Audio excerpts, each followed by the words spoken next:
बच्चों की कीचड़ में लौटने से लेकर भाई साहब के कपड़ों में लगी चटनी के दाग तक, आखिर कितना सहना पड़ता है बेचारे कपड़ों को।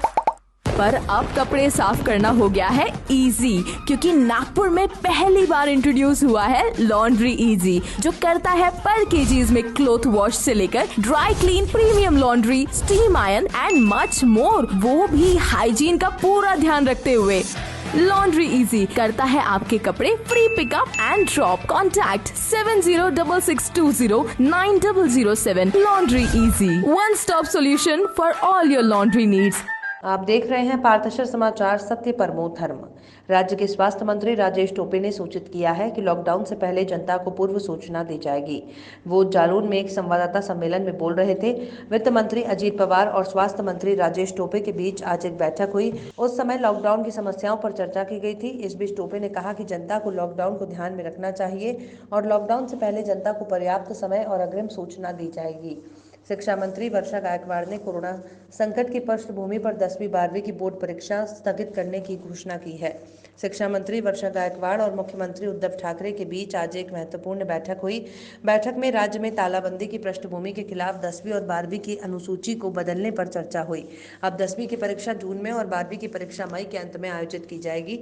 शिक्षा मंत्री वर्षा गायकवाड़ ने कहा, राज्य में कोरोना की स्थिति को देखते हुए जल्द ही एक नई समय सारणी की घोषणा की जाएगी।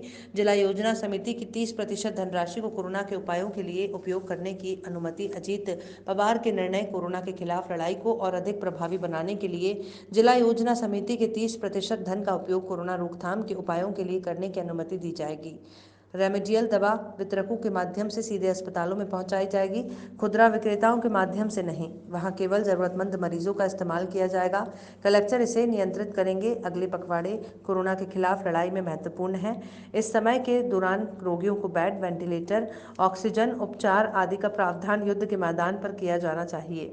उप मुख्यमंत्री अजीत पवार ने आश्वासन दिया कि इस लड़ाई के लिए धन और जनशक्ति की कोई कमी नहीं होगी। उन्होंने ये भी घोषणा की कि कोरोना के खिलाफ लड़ाई को गति देने के लिए अधिग्रहण किए गए निजी अस्पतालों में सुविधाओं की लागत को मंजूरी देने के लिए संभागीय आयुक्तों को सशक्त बनाया जाएगा।